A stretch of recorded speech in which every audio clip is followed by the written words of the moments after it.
말씀을 통해 하나님 나라를 누리는 성도들 되시기를 주님의 이름으로 축원합니다. 믿음과 행함은 별개의 것이 아니죠. 항상 제가 비유적으로 설명할 때 동전으로 비유하죠. 동전의 양면이에요. 동전은 양쪽 면이 다 있어야 돼요. 한쪽 면만 있으면 동전으로서의 가치를 제대로 인정받을 수가 없죠. 그래서 동전은 반드시 앞뒷면이 다 있어야 돼요. 우리의 신앙도 마찬가지예요. 우리의 신앙의 믿음과 행위는 앞뒷면이에요. 앞면이 믿음이라면 뒷면은 행위죠. 행함이죠. 그래서 이 믿음을 따라 행하는 이것을 믿음이라고 하고 믿음 따라 행하는 것을 참된 행위, 행함이라고 말하는 거예요. 그래서 믿음도 행함도 두 개가 같이 있어야 가능한 것이죠. 아브라함을 우리가 믿음의 조상이라고 해요. 그러면 믿음의 조상이라면 단순히 믿음만으로 되는 게 아니라 그 믿음에서 나타나는 행위가 있다는 것이죠. 그래서 보면 아브라함은 오늘 이 앞선 본문에서도 나눴지만 항상 즉각적인 반응이 있는 사람이었어요. 그래서 가나안 땅으로 가라, 지시할 땅으로 가라 하면 즉각적으로 반응해서 가는 거예요. 그냥 믿고만 가면 된다, 가면 하나님이 복 주신다 이러고만 있는 게 아니라 말 그대로 가는 거예요. 그리고 하나님께서 또한 그에게 할례를 행하라 하니까 그가 즉각적으로 그날 바로 행하죠. 미루지 않았어요. 언제 하는 것이 좋을까 살핀 게 아니라 그냥 이날에, 앞선 23절에 보면 이날에 그 아들 이스마엘과 집에서 태어난 모든 자와 돈으로 산 모든 자, 곧 아브라함의 집 사람 중 모든 남자를 데려다가 그 포피를 내었으니 말씀하면서 즉각적으로 이 날에 미루지 않았다는 거예요. 지금은 뭐 아주 중요한 때니까 추수기니까 아니면 양떼의 젖을 짤 때니까 양털 깎을 때이니까 뭐 이런 것을 따져가면서 지금은 안 되니까 좀 지나고 하자 이런 게 아니라 즉각적인 반응, 행동이 나타났다라는 거죠.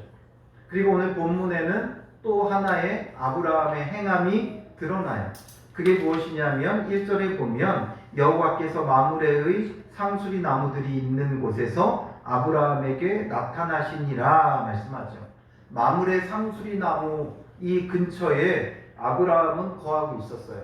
아브라함이 처음 가나안 땅에 왔다가 기근으로 인해 애굽에 내려가고 다시 올라와서 조카 롯과 헤어진 후에 아브라함은 줄곧 여기에 머물렀어요. 이 마무리 상수리 나무들이 있는 곳, 이곳에서 줄곧 머물렀어요. 그러니까 하나님께서 그곳에서 아브라함에게 나타나죠. 그런데 언제 나타나세요? 날이 뜨거울 때에 그가 장막문에 앉아있다가 이렇게 기록하죠. 날이 뜨거울 때. 이 팔레스타인 지역은 뭐 잘 알다시피 낮에는 너무 뜨거워요. 밤에는 춥고 낮에는 너무 뜨거워요. 이 땅 자체가 그냥 메말라 있는 광야이기 때문에 내리쬐는 그 햇볕에 의해서 낮에는 뭐 40도 이상 올라가는 지역이죠. 그래서 이 낮에는 사람들이 대체로 활동을 하지 않아요. 뜨거울 때라는 것을 보면 아마 정오쯤 되었을 거예요. 그러니까 점심 식사 후에 이제 낮잠 자고 쉬는 그 시간. 이때는 너무 뜨거우니까 사실상 장막 안에도 못 들어가요. 여러분 그 텐트 쳐놓으면 여름에 낮에는 얼마나 뜨거운지 텐트 안에 들어갈 수가 없어요. 그런 것처럼 열이 그 안에 갇혀버리죠. 그러니까 장막 안에 들어가서 쉬지 못하고 장막 문에 앉아 있는 거예요. 그러니까 장막 문에 그늘진 곳에 앉아서 쉬고 있었던 거죠. 그때에 2절에 보면 눈을 들어본 즉 사람 셋이 맞은편에 서 있는지라 말하고 있어요. 사람 셋이 맞은편에 서 있다. 이 세 사람은 누구겠어요? 하나님과 함께 하나님을 수종드는 아마 두 천사였을 거예요. 셋이니까 성부, 성자, 성령인가 이렇게 말하기도 하는데 그것보다는 여호와께서 나타나셨다라는 걸 보면 여호와께서 천사들, 수종자 둘을 데리고 아브라함에게 나타났던 것 같아요. 그러니까 아브라함이 어떻게 해요? 그가 그들을 보자마자 곧 장막문에서 달려나가 영접하며 몸을 땅에 굽혀 이르되 내 주여 내가 주께 은혜를 입었사오면 원하건대 종을 떠나 지나가지 마시옵고 물을 조금 가져오게 하사 당신들의 발을 씻으시고 나무 아래에서 쉬소서. 내가 떡을 조금 가져오리니 당신들의 마음을 상쾌하게 하신 후에 지나가소서. 당신들이 종에게 오셨음이니이다 말하죠. 아브라함은 나가서 그들을 맞이해요. 맞이하면서 뭐라 그래요? 주인으로 인정을 하죠. 자기 자신은 종으로 자처하고 그 사람들을 주인이라고 부르고 있어요. 이 지금 정오, 날이 뜨거울 때 이 밖에 서 있는 세 사람, 이 세 사람은 그 시대의 어떤 그 상황으로 본다면 아주 불쌍한 사람들이에요. 아주 불쌍한 사람들. 왜냐하면 그 낮에 어디 가서 쉴 수도 없는 나그네들이죠. 어디 가서 마음 편하게 쉴 수 없이 그 뜨거운 한낮에도 돌아다닐 수밖에 없는 아주 불쌍한 자들, 어떻게 보면 불황자들과 같아 보이는 사람들이죠. 그러니까 불황자들이에요. 그 시간에 거처할 곳이 없어서 뜨거운 곳에 뜨거운데도 불구하고 돌아다닐 수밖에 없는 이 사람들. 그러니까 어떻게 존귀하게 뭐 옷을 갖춰 입고 그랬는지 우리가 알 수는 없지만 아마 이 시대에 이렇게 뜨거울 때에 돌아다니는 사람들은 불황자밖에 없어요. 나그네들, 거처할 곳이 없는 자들, 아주 불쌍한 자들이에요. 그런데 아브라함은 그들에 대하여 주인이라고 표현하고 자기는 종으로 표현하고 있는 거예요. 그래서 3절에 내 주여 주께 이런 표현을 쓰죠. 주인으로 고백을 하고 자기 자신은 종으로 자처해요. 이 당시만 해도 아브라함은 그 당시에 이미 굉장히 영향력 있는 위치에 올라 있어요. 그가 거느리고 있는 식솔만 약 1000명이에요. 물론 아들을 낳고 어떤 그 자자손손 그렇게 강력한 집단은 아니었지만 오히려 아들은 첩에게서 낳은 이스마엘밖에 없는 지경이지만 그 집안에 종들이 얼마나 많았는지 한 1000여 명 정도 이미 되었어요. 그 집에 거느리는 식솔이 1000명이에요. 그럼 얼마나 높은 사람입니까? 백부장만 돼도 대단한 사람이에요.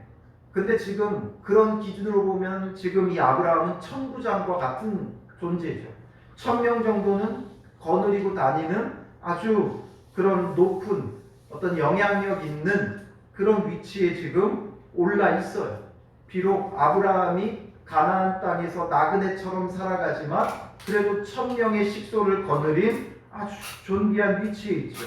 그럼에도 불구하고 이 낮에 불황자 같은 세 사람을 보면서 그들에게 주여하고 자기 자신을 종으로 자처하며 그들을 맞이하는 이 모습은 이 모습 속에서 우리가 무엇을 볼 수 있느냐라는 거죠. 아브라함이 얼마나 겸손하고 낮아진 사람이고 섬기는 자인가를 우리에게 보여주고 있는 거예요.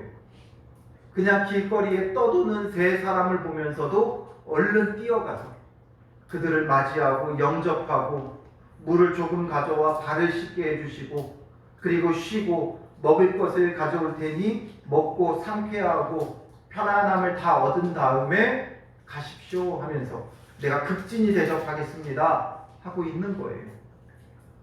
이것이 오늘 우리에게 보여주는 모습은 무엇입니까? 아브라함은 이렇게 낮아질 수 있는 사람이었어요. 주인이 종이 되어 섬길 수 있는 자가 바로 아브라함이었다라는 걸 보여주죠. 이 모든 것이 어디서부터 나오겠어요? 전능하신 하나님을 믿는 믿음에서부터 나오는 거예요. 그냥 나오는 게 아니죠. 전능하신 하나님, 정말 모든 능력을 가지신 그 하나님 앞에 나 자신이 어떤 존재인가를 알면 하나님의 은혜를 입고 살면서 내가 그냥 이렇게 살아갈 수가 없죠. 그래서 스스로 더 낮아지고 겸손해져서 섬길 수밖에 없는 거예요. 그러니까 지금 이 당시에 사회적 약자로 늘 지칭되는 부류 중에 하나가 누구냐면 바로 이런 나그네들이에요. 고아와 과부와 개, 이 세 가지가 그 당시에 최고의 사회적 약자들이에요. 그러니 지금 이 한낮에 그냥 나그네도 아니고 그냥 객도 아니고 한낮에도 쉴 곳을 찾지 못해 떠도는 이 세 사람은 그 당시 가장 무시당하고 멸시당하는 존재였다는 것이죠. 그럼에도 불구하고 아브라함은 극진히 대접하고 섬기고 있는 거예요. 그러니까 그들이 내 말대로 그리하라 라고 하니까 아브라함이 어떻게 해요? 급히 장막으로 가서 사라에게 속히 고운 가루 세스아를 가져다가 반죽하여 떡을 만들라. 얼만큼을 가져가래요? 고운 가루 세스아. 이 세스아 하면 약 20리터 정도 되는 양이에요. 20리터. 어마어마하게 많은 양이죠. 20리터나 되는 그 곡식을 가져다가 떡을 만들었어요. 그리고 또 가축대 있는 곳으로 달려가서 기름지고 좋은 송아지를 잡아 하인에게 주니 그가 급히 요리한지라. 지금 20리터나 되는 그 가루를 가져다가 떡을 만들고, 그런데다가 거기서 끝나지 않고 송아지 한 마리를 아예 통째로 잡았어요. 지금 사람은 세 사람밖에 없는데 얼마나 그들을 위해 후히 대접하고 준비하였는지, 가루 세스아의 떡과 좋은 송아지 한 마리를 잡아서 대접을 하는 거예요. 그래서 8절에 보면 아브라함이 엉긴 젖과 우유와 하인이 요리한 송아지를 가져다가 그들 앞에 차려놓고 나무 아래에 모셔섬에 그들이 먹으니라 되어 있죠. 정말 아주 풍성하게 대접하고 섬기고 있다라는 거죠. 나그네를 그냥 보내지 않아요. 떠도는 자들을 그냥 거리로 내몰지 않아요. 오히려 자기 집으로 맞이하고 극진히 지극정성 대접하는 거예요. 이게 바로 믿음의 사람의 삶의 모습이죠. 적당한 선에서 그냥 하는 게 아니라 정말 낮아지고 종이 되어 섬기는 거예요. 오늘 믿는 사람들의 삶은 이러해야 돼요. 오늘 우리에게 이런 거리에 불황자가 찾아오면 어떻게 해요? 우리는 씻을 물을 내어주고 편안하게 앉아서 쉴 수 있게 하고 마음이 상쾌하게 하고 충분히 먹을 것을 대접합니까? 그렇지 못하죠. 솔직한 우리의 모습을 살펴본다면 얼른 1,000원 줘서 보낸다 그래요. 얼른 1,000원 줘서 보내서 그 냄새 나는 사람이 우리 집에, 우리 교회에 못 들어오게 하죠. 그 1,000원도 정말 그 사람을 불쌍히 여기고 긍휼히 여겨서 내어주는 게 아니라 빨리 내쫓기 위해, 내가 조금이라도 덜 해를 받기 위해 얼른 내보낸다는 거죠. 그러나 아브라함은 지금 오늘 본문을 통해 우리에게 보여주고 있어요. 얼마나 우리가 낮아져야 되는가. 거리의 불황자도 우리가 이렇게 낮아져서 섬겨야 함을 보여주죠. 그래서 히브리서 13장 1절에서 2절에 보면 이렇게 기록해요. 형제 사랑하기를 계속하고 손님 대접하기를 잊지 말라 말하죠. 형제를 사랑하기를 계속하고 손님 대접하기를 잊지 말라. 그러면서 2절에 뭐라고 이어지냐면 이로써 부지 중에 천사들을 대접한 이들이 있었느니라 말하죠. 부지 중에 천사들을 대접한 이들이 있었다 말하는 거예요. 그 이들이 누구예요? 그 가운데 한 사람이 바로 이 아브라함이었던 거죠. 우리는 거리의 불황자라고 해서 함부로 대했지만 그런 불황자들을 극진히 대접할 때 그 가운데 천사들이 섞여 있다는 거예요. 그러니 오늘 우리의 삶의 자세가 어떠해야 하느냐라는 거죠. 그리고 심지어 마태복음 25장 31절부터 46절에 보면 주님께서 다시 오실 때 일어날 일들을 비유로 말씀하시면서 마치 목자가 양과 염소를 구분하는 것처럼 사람들을 두 부류로 나눈다 말씀하세요. 그래서 마태복음 25장 34절부터 36절에 보면 그때의 임금이 그 오른편에 있는 자들에게 이르시되 내 아버지께 복받을 자들이여 나와 창세로부터 너희를 위하여 예비된 나라를 상속받으라. 즉 천국을 상속받으라 말하는 거예요. 오른편에 있는 자들에게. 그러면서 그들이 왜 천국을 상속받는지, 무슨 자격으로 상속받는지를 말씀하시죠.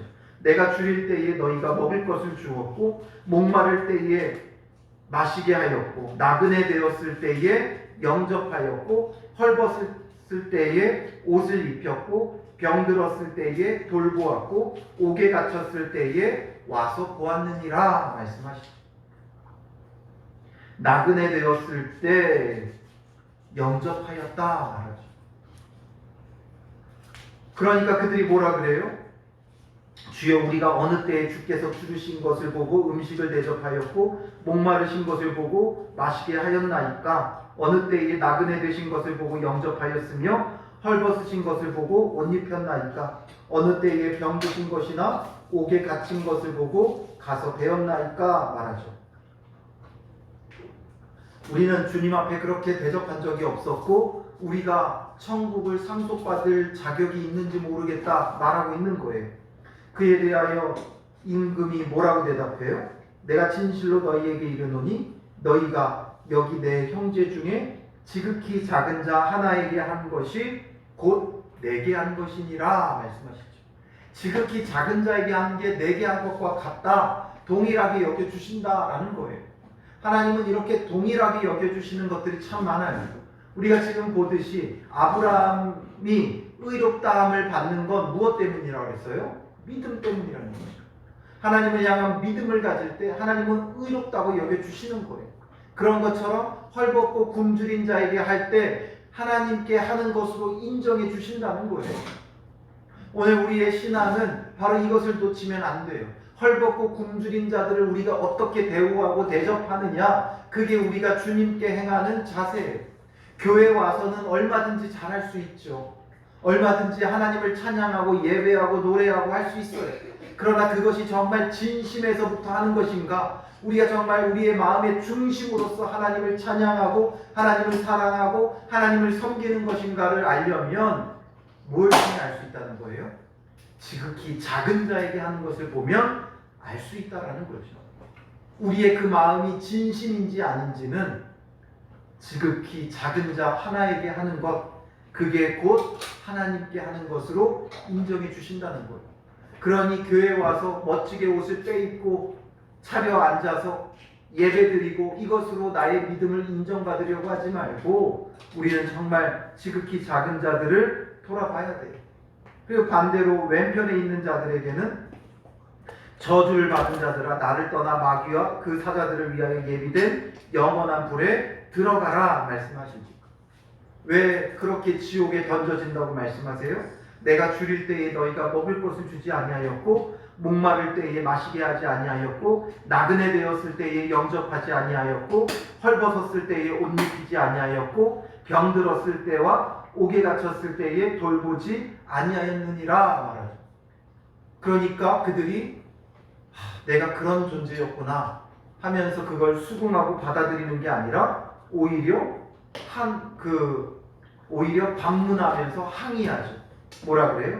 어느 때에 주께서 줄이신 것이나 목마른 것이나 나그네 되신 것이나 헐벗으신 것이나 병드신 것이나 옥에 갇힌 것을 보고 공양하지 아니하더이까? 그리고 우리가 언제 그걸 보고도 모른 척 했습니까? 말하죠. 아예 그런 걸 본 적이 없다라는 거죠. 우리는 임금이 헐벗고 굶주리고 이런 것을 본 적이 없는데 우리가 왜 그거 안 했다고 말합니까? 이거죠. 그들 나름대로의 할 말이 있었던 거예요. 우리는 열심히 신앙생활했고 헌금 많이 했고 예배 많이 드렸고 했는데 왜 우리 인정 안 해줍니까? 이거랑 같은 거죠. 우리가 언제 하나님이 헐벗고 굶주린 걸 못 본 채 했습니까? 말하죠. 우리는 아예 본 적이 없다라는 거죠. 아예 본 적이 없다. 그러니 임금이 뭐라 그래요? 내가 진실로 너희에게 이르노니 이 지극히 작은 자 하나에게 하지 아니한 것이 곧 내게 하지 아니한 것이니라 말씀하시죠. 지극히 작은 자에게 안 했으면 나한테도 안 한 거다 말씀하시는 거예요. 우리가 아무리 예배 열심히 드려도 지극히 작은 자에게 함부로 행하면 하나님께서 기쁘게 받으시지 않는다라는 거예요. 그러므로 오늘 우리에게 중요한 건 바로 부지 중에 천사들이 있다는 거예요. 우리가 부지 중에, 그러니까 늘 그게 삶에 익숙해져 있는 사람들은 생각하고 하는 건 아니죠. 내가 이거 헐벗고 굶주린 자를 도와서 하나님께 인정받아야지 한 건 아니에요.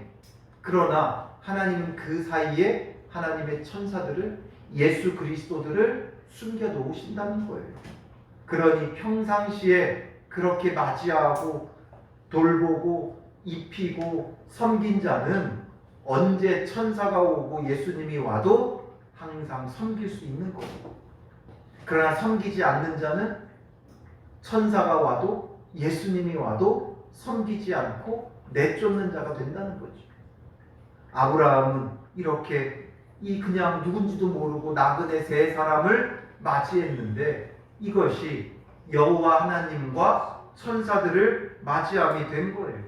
그러니까 뭐라고 말씀하세요? 그들이 아브라함에게 이르되 9절에 보면 내 아내 사라가 어디 있느냐 대답하되 장막에 있나이다. 그러니까 뭐라고 말씀하세요?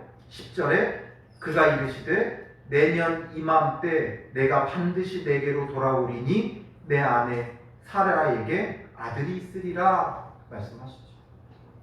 다시 한번 말씀해 주시는 거예요. 하나님께서 앞서서 아브라함에게 말씀하셨죠. 17장에 말씀하셨어요. 그때는 하나님의 말씀만 임했던 거예요. 하나님의 말씀만 임해서 들었던 것이고 이번에는 직접 찾아오셨어요. 그러나 하나님이 직접 찾아오실 때 그 말씀을 들을 자격이 아브라함에게는 지금 충분히 있는 거예요. 왜 그래요? 이렇게 헐벗고 굶주린 자를 돌볼 수 있는 그 믿음의 행위가 바로 충분히 주님을 맞이할 수 있는 준비가 되어 있는 거예요. 그러니까 이제 직접 찾아오셔서 만나주시고 말씀해 주시는 거죠. 내년 이맘때에 반드시 내게로 돌아오리니 내 안에 사라에게 아들이 있을 것이다 말씀하세요. 다시 한번 직접 찾아와서 확신을 주시는 거죠. 우리의 신앙도 마찬가지예요. 주님이 우리를 찾아오신다는 건 너무나 놀라운 은혜이고 축복이에요. 그리고 주님은 날마다 우리를 말씀을 통해 찾아오세요. 그 찾아오시는 주님을 맞이하면 우리 안에 믿음의 확신을 더해 주시는 거예요. 아브라함에게는 이것이 믿음의 확신이 돼요. 찾아와서 복음을 전해주고 있는 거죠. 누군지 모르나 그 지나가는 나그네를 맞이할 때 그들이 찾아와서 복음을 주는 거예요. 아이가 없는 아브라함과 사라 사이에 아들이 있을 것이라고, 내년 이맘때에 반드시 돌아오는데 그때는 아들이 있을 것이라고 다시 한번 확신을 더해 주죠. 그러나 사라는 그러지 못했어요. 사라가 뭐라 그래요? 앞서서 아브라함은 먼저 하나님을 통해 전능한 하나님이 누구신가를 아브라함은 배웠죠.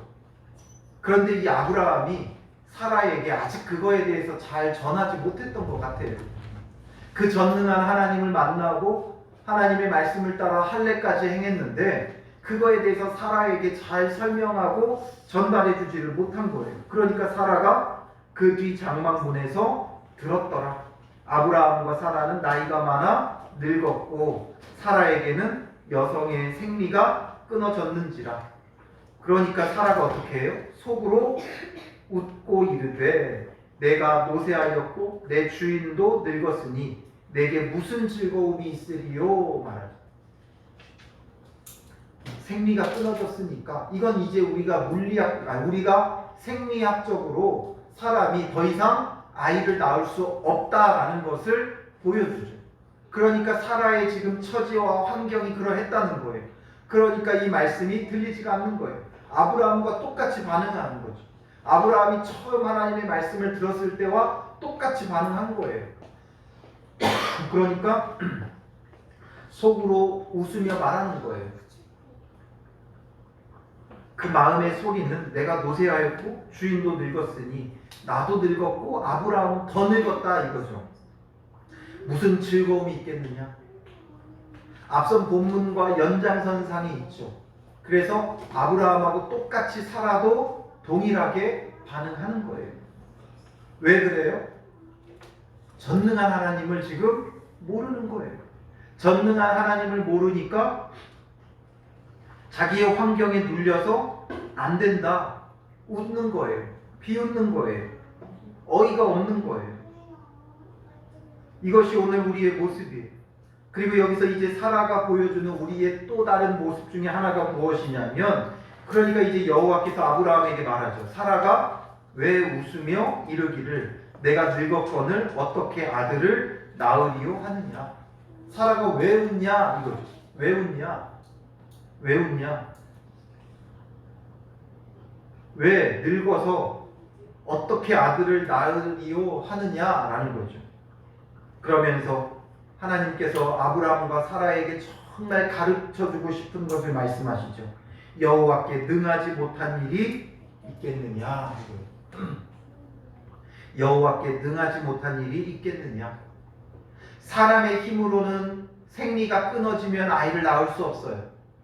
그러나 하나님의 능력이 사람의 힘밖에 안 되느냐라는 거죠. 사람은 생리가 끊어지면 아이를 낳을 수 없어요. 사람은 처녀가 아이를 낳을 수 없어요.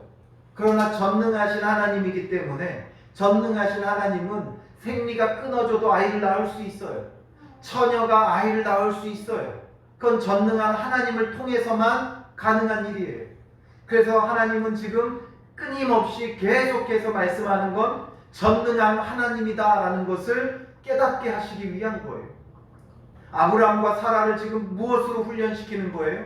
전능한 하나님이다. 나는 전능한 하나님이라 이것에 대해서 끊임없이 훈련시키고 있는 거예요. 그렇기 때문에 경수가 끊어졌다고 왜 웃냐? 너 하나님 무시하냐? 이거죠. 이건 결국 하나님의 능력을 비웃는 것이고 하나님의 능력을 조롱하는 것이고 하나님의 능력을 무시하고 있는 거예요. 사람의 능력으로 안 되는 것을 마치 하나님의 능력으로도 못하는 것처럼 하나님의 능력을 사람의 능력치까지로밖에 보지 않는 거예요. 그러나 하나님은 전능한 하나님이기에 불가능한 일이 없다라는 거죠. 그래서 기한이 이를 때에 내가 내게로 돌아오리니 사라에게 아들이 있으리라 다시 한번 강조하시죠. 그러니까 사라가 어떻게 반응해요? 사라가 두려워서 부인하여 이르되 내가 웃지 아니하였나이다. 나 웃지 않았어요. 나 웃지 않았어요 말하죠. 그런데 하나님은 다 알고 계세요. 아니라 내가 웃었느니라. 지금 이게 이제 오늘 본문에서는 우리가 알아야 돼요. 나머지 내용은 앞선 본문하고 크게 다르지 않아요. 앞선 본문 아브라함의 그 불신앙의 모습 고스란히 사라가 그대로 이어가는 것이고 다른 하나는 뭐냐면 사라가 두려워서 부인했다는 거예요. 이게 뭐예요? 우리는 전능한 하나님을 믿지 못해요 말할 때 아니요 저는 전능한 하나님을 믿어요 하는 것과 똑같다는 거예요. 우리가 전능한 하나님을 믿는다고 지금 착각하고 있는 거예요. 나 웃지 않았어요. 전능한 하나님 웃지 않았어요 말하지만 우리 삶 속에 전능한 하나님을 우리는 늘 인정하지 않아요. 그래서 자꾸만 자기의 그 어떤 한계치, 내가 원하는 것, 내가 바라는 것 거기에 억눌려 있어요. 내가 가능하다고 여기는 것, 그 정도로 하나님의 능력을 제한해버리죠. 그러면서 전능한 하나님이라고 말하고 있어요. 그리고 전능한 하나님을 믿는다고 말하고 있어요. 그건 내가 웃지 아니하였다고 부인하는 사라의 모습과 같은 거예요. 이제 우리는 이 앞에서 철저히 우리의 신앙을 돌아보며 고백할 수 있어야 돼요. 하나님, 내가 전능한 하나님을 비웃었습니다. 내가 전능한 하나님을 부인했습니다. 이제는 전능한 하나님을 알게 하시고 인정하게 하시고 전능하신 하나님의 능력 아래 거하게 하옵소서. 이것이 고백되어져야 한다는 거죠. 그동안 우리가 얼마나 전능한 하나님을 부인하며 살아왔는가를 깨달아야 돼요. 내가 가능하다고 여기는 것, 내가 원하는 것, 내가 생각했던 것들 거기에 갇혀서 나의 방법을 고집하며 내가 원하는 것들을 고집하며 살아왔던 우리의 모습이 전능한 하나님을 부인하는 자였음을 인정해야 한다는 것이죠. 그래서 오늘 본문의 말씀은 오늘 우리에게 던져지고 있는 거예요. 너가 전능한 하나님을 부인했다 이거죠. 너가 전능한 하나님을 인정하지 않았다 이거예요. 우리의 믿음은 항상 작았어요. 그래서 전능한 하나님보다는 내가 생각한 대로 일할 하나님을 기대하고 바라는 것이 우리의 전부였다라는 것을 깨달으라고 사라의 모습을 다시금 등장시키는 거예요. 어떻게 보면 아브라함의 모습과 동일하게 반복이 되어져 가죠. 속으로 웃고 내가 노쇠하였고 내 주인도 늙었고 내게 무슨 즐거움이 있으리요 하면서 아브라함과 똑같은 일들을 왜 반복하느냐, 이걸 보여주고 싶은 거죠. 그렇게 말씀하실 때 우리는 인정하지 않는다는 거예요. 전능한 하나님을 우리가 부인하고 있었음을 깨달으라고 오늘 본문을 우리에게 던져주고 있는 거죠. 이렇게 헐벗고 굶주린 자를 맞이할 때 그 가운데 우리의 예수님이 계시고 천사가 계셔요. 그런 자들은 기쁨으로 맞이하며 주님이 주시는 참된 복음을 들을 거예요. 아브라함은 이제 이것을 믿는 자였어요. 그래서 그 믿음이 연약해지지 않았다, 흔들리지 않았다. 그건 여기서의 아브라함을 말하는 거예요. 그러나 사라는 아직 그러지 못했던 것이죠. 그러니 이제 오늘 우리도 사라의 모습에서 내 모습을 봐야 되는 거예요.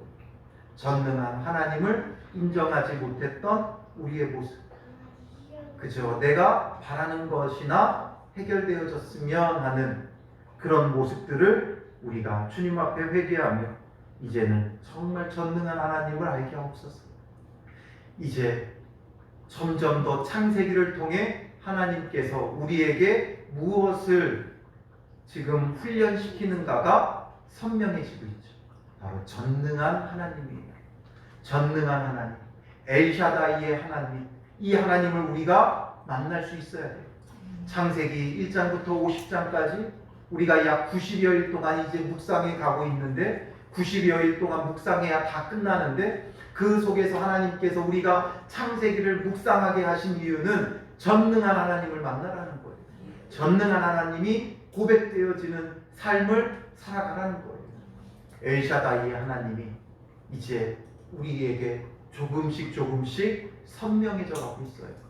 우리의 믿음의 눈을 열어서 이 전능하신 하나님을 더욱 분명히 알고 고백하고 그 전능하신 하나님의 은혜 아래서 살아가는, 믿음으로 행하는 온전한 성도들 되시기를 주님의 이름으로 축원합니다. 기도하겠습니다.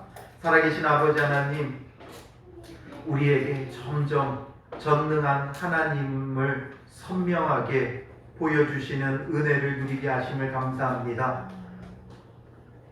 창세기를 묵상하며 미처 다 깨닫지 못했던 전능하신 하나님이 더욱 선명하게 우리에게 드러나며 다가오고 있사오니 이 전능하신 하나님을 마음을 열고 믿음으로 맞이하게 하여 주시고, 전능하신 하나님을 믿음으로 하나님의 선명한 계획과 비전을 우리가 가지고 하나님의 뜻을 이루어가는 믿음의 사람들 되게 하여 주시옵소서.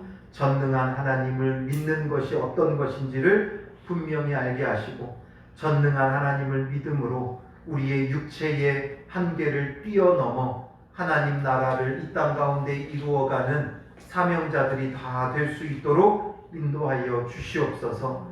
전능하신 하나님을 만나는 은혜가 우리에게 계속되어지게 하시고, 그 전능하신 하나님을 통해 하나님 나라를 마음껏 누릴 수 있도록 인도하여 주실 줄 믿사오며 예수님의 이름으로 기도합니다.